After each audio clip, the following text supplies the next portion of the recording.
Buonasera. Questa sera vi rileggo una bellissima poesia di Alberto Barbarani,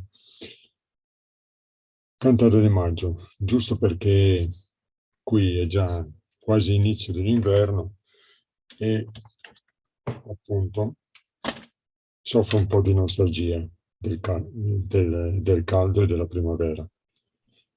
Cantata di maggio.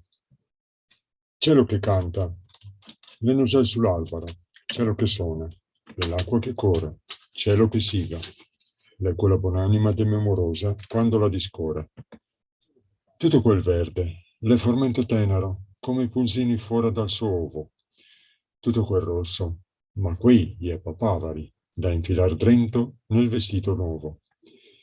Cielo che scalda, le quella santissima stua che il Signor mantien per la campagna.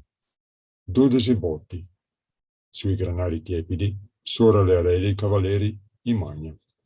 Se fossi un cavalier, faria i tuoi abiti, tutti de seda, della megaleta, così vestita a condurte alla musica, a far tra le altre siore la siveta. Cielo che suppia, l'enarieta magica scappasò dalle nuvole de rosa. Ecco, sgolando, con le ali de porpora, le surle, sotto gli alberi, si sposa. Finisse il giorno, e dopo d'esticciacole, tutte le cose perde il suo colore. Cielo che piange, lei quella buonanima dememorosa che la va in amore. Berto Barbarani. Allora, i 12 botti sono i rintocchi di mezzogiorno, ovviamente. I cavaleri sono i bachi da seta, la galeta, il bozzolo, le surle, i maggiolini, le ciacole, le chiacchiere.